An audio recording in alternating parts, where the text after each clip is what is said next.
What's going on YouTube? Zack Calvin here. So it is the day before I leave for LS Fest and I have a ton of work to do on the Camaro.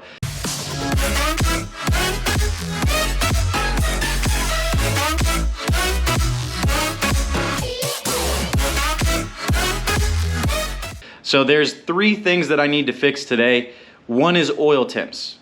I already have a Mishimoto oil cooler, but I'm still seeing temperatures around 250, 260. So I have a solution. It's a $20 fix. I'm gonna walk you through how we fix that. Second issue I'm having is a check engine light. I keep getting a check engine light for a misfire, and it's because the factory ignition components just aren't good enough. So I'm going to show you the solution to that issue.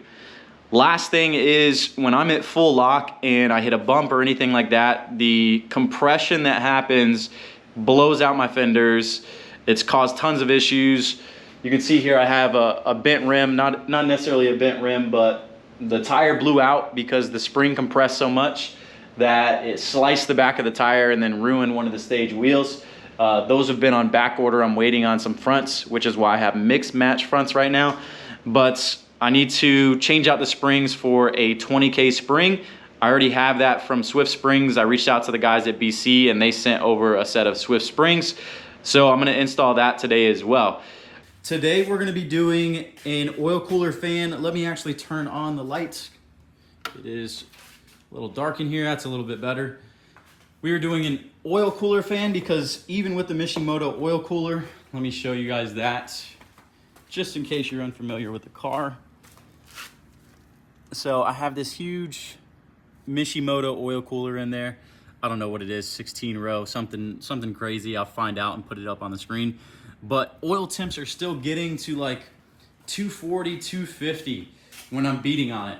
So my plan is to mount this electronic fan to just pull in some additional air, because my theory is since the car is at such high angle, the airflow is just not getting to the cooler. So I'm gonna install that.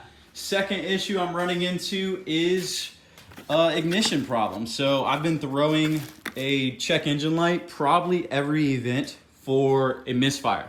And if you're unfamiliar with me, I like to drive this car on rev limiter.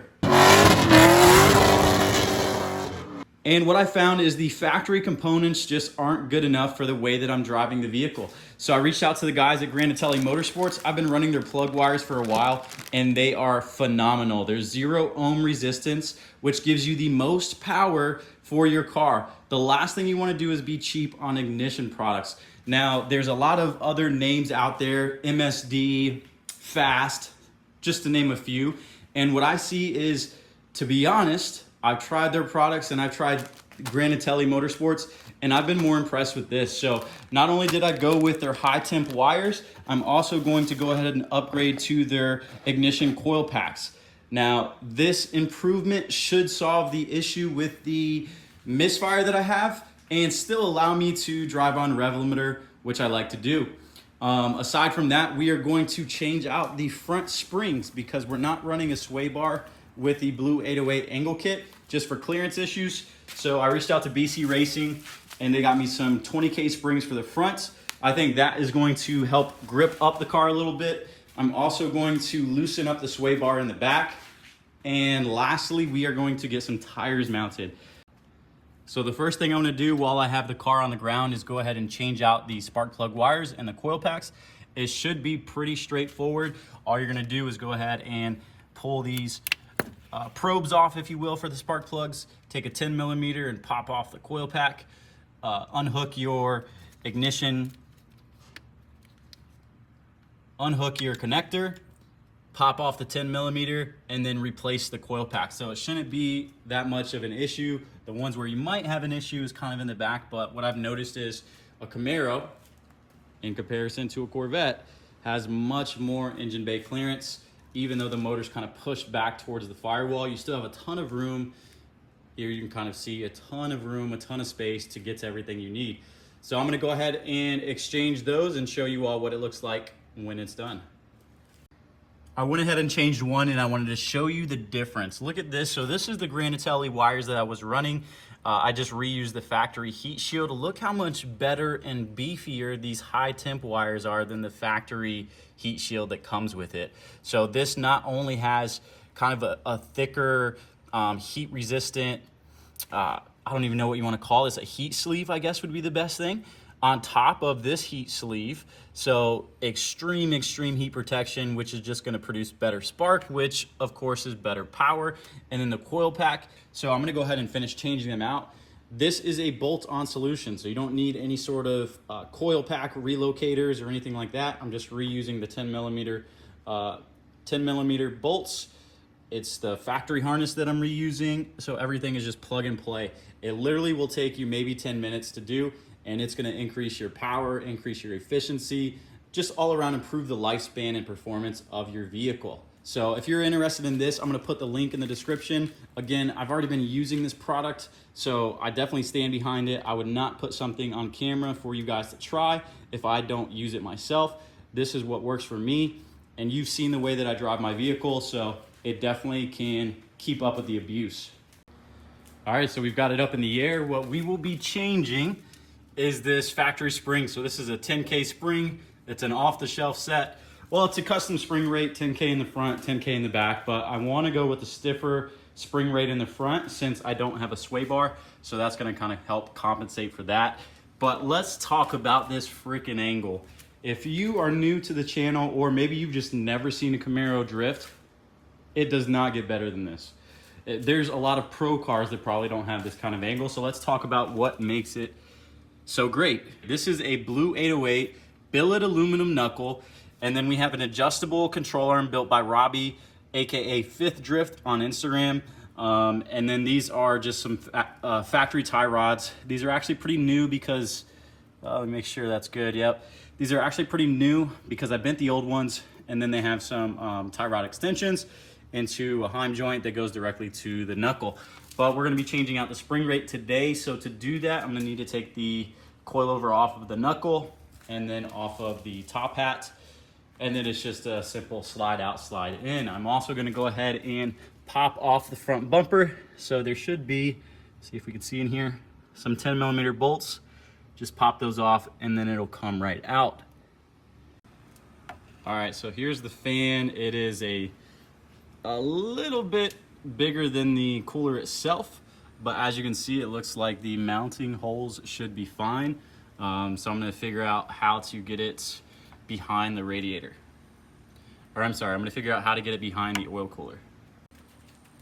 Okay, so the plan is to slide it behind here, but as you can see, it's not quite thin enough to go back there. So what I'm gonna do is just go ahead and add a spacer. I'm gonna take these two bolts off and then add a spacer. Should space it far enough away from the AC condenser to give me some room back there.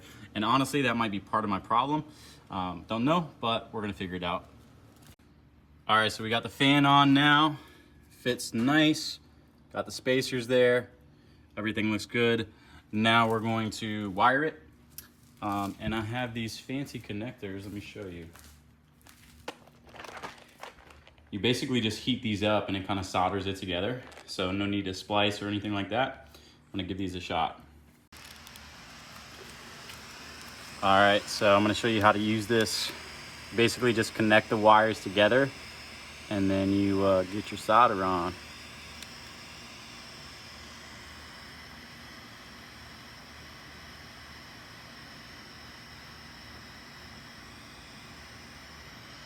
Pretty freaking cool if you ask me. Oh wow, you can see the solder like going together. That's really cool.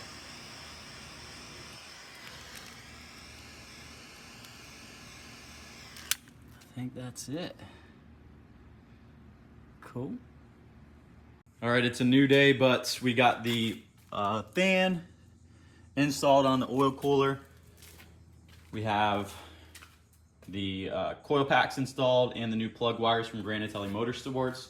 We also have the Swift springs. Let me see if I can get the camera in here for you to see. We got the new Swift springs. Those are 20K springs. And then I wired the fan to a toggle switch right here. So you can see Toggle that on. And now we got the fan zooming, and it does a pretty good job. So I'm curious to see how the oil temps will do. Now I just got to go get it aligned, and she's ready for a test rip. All right, we made it to get an alignment. Here is my buddy Brandon's sick 1LE. This thing's got heads, cam, exhaust, full bolt-on E85. This thing is nutty. I think it's like 600 horsepower naturally aspirated, which is just ridiculous. Then you got this thing. It's kind of leaning in the front. I might need to change the ride height, but lost the rear bumper at the last drift. Not even drift event, last time drifting it. This is just a bolt-on LS3, so not nearly as much power as that one, but I do want to add some power to it eventually. I'm still trying to just work out the grip factor, because right now drifting this thing, it kind of floats around. Decided to keep the front bumper off so it doesn't mess up the front lip. Got the tires mounted on the stage wheels. So just gonna throw this on the alignment rack, and then she will be good to go.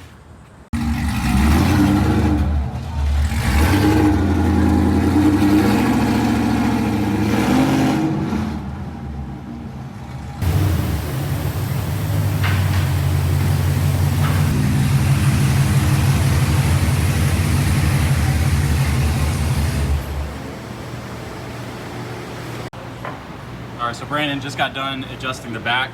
So this is the camber arm. You basically loosen these jam nuts, and then you spin it counterclockwise or clockwise for adjustments. And then this is the toe. Again, same kind of deal. Just remove the jam nut and spin it to adjust it. So super easy to adjust it. Also, I'm gonna be adjusting the sway bar, so you can notice, there we go, there's multiple not multiple hose. There are multiple holes for the sway bar in link, and the further out you go, the looser it'll be in the back, which in turn will give me more grip.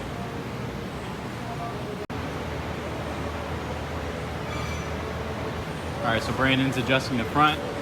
To adjust it here, it's super simple. So this is your tie rod right here. To adjust caster, you just simply loosen this up and expand it or bring it closer. Camber is done right there. So all the adjustments are done at the bottom, which is super convenient. We're gonna get her off the alignment rack and get her home. All right, I just got back from alignment. I'm gonna go ahead and put the front bumper on and tidy up a couple little things. But we're gonna go ahead and end the video here. We have a 12-hour drive to Bowling Green tomorrow for LS Fest. So I'm just gonna go ahead and have the drifting and drag racing and everything that we do at LS Fest be in another video. I appreciate you all tuning into this video. I leave tomorrow morning. Hope to see you at LS Fest. But if not, we'll see you on the next YouTube video.